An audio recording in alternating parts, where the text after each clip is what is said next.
Hello and welcome to the Great Big Money Experiment, where I lay my finances bare as I attempt to reach financial independence and retire early. This video is the monthly update from 20 August to 19 September. After the update, we will have a quick discussion about emergency funds. First things first, let's look at the past month's spending.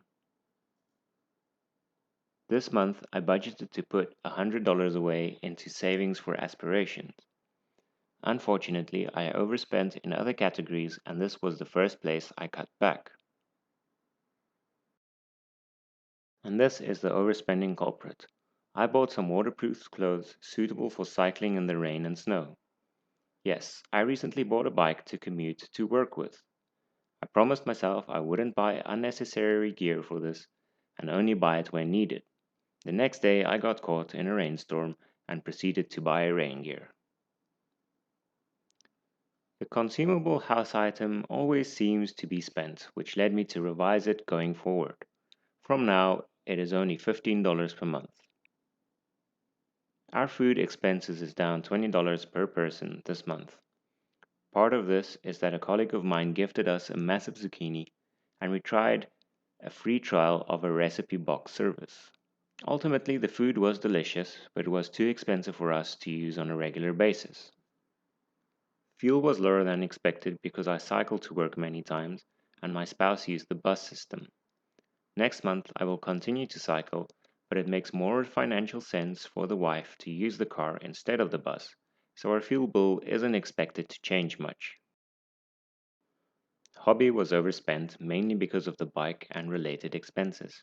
I do anticipate that I will need to buy a new chain, cleaners, and lights for the bike, so the hobby budget is slightly higher than last month's budget. We finally requested our power bill and it was higher than expected. Luckily, we could draw on our deferred spending savings account. From next month, we should get a constant figure for living space expenses. When I tried to use the bus, it was a mess. I hate buses, and this time was no exception. My first bus arrived early, and I saw it drive by before I was at the stop. My next bus never showed, and I had to get an Uber. That's why public transit is overspent, and this event was the catalyst to me buying a bike. From this month forward, I am paying $10 on my wife's phone plan. The reasoning is that we have her on a more expensive phone plan to cover the shortcomings of my very basic plan, so it is only fair that I cover part of this expense for her. Adding back into and drawing from the deferred spending savings account yielded a $50 deposit into the account. I believe I should cap my deferred account. This means once I reach a certain amount, I will no longer add to it. For now, my cap will be $1,000. Here we see that this month is more in line with the average than last month. Going forward, I expect this to be more or less the standard monthly expenses. On to the net worth update. My current account sits at the targeted $50. Savings is below the $4,000 target.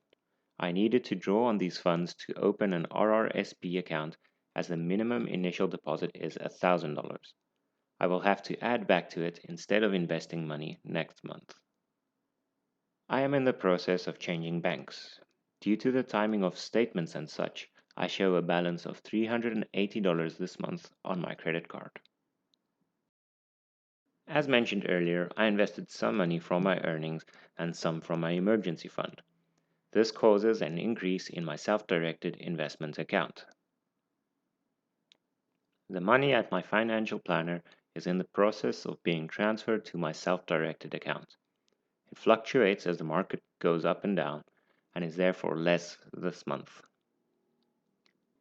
After everything is said and done, my net worth has increased by $580. On the graph, we see my net worth slowly inching up toward the target. I believe my target is a bit on the higher side, but I will leave the target revision to a later date. I know it shows my credit score here hasn't increased, but it is because my credit score app now updates weekly. On a month-to-month basis, it is up from last month by a couple of points. Last month, we've talked about debt repayment. After you paid off your debt, it is time to start an emergency fund. You might have a lot of questions about emergency funds, and hopefully, I can answer some of them. What is an emergency fund? The name really says it all. It is money you set aside to use in emergency situations. Any emergency can arise. Your car croaks, a family member dies, you lose your job, a pandemic strikes, your home floods. The possibilities are endless. An emergency fund is like your own insurance plan against anything life throws at you. You won't need to incur debt or worry about money while you struggle through the challenges life hurls your way. So, how much money should you have available? The general rule of thumb is 3 to 6 months worth of expenses. In my case, that is $3,600 to $7,200. I'm on the lower side of the spectrum at $4,000. Where should you keep your emergency fund? Keep it where it is liquid and accessible. I keep mine in a savings account. Yes, you don't earn a lot of interest on this money, but it is accessible immediately.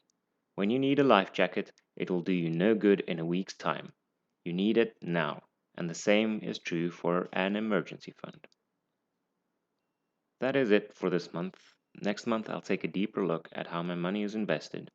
Stay tuned for that, and until then, stay frugal.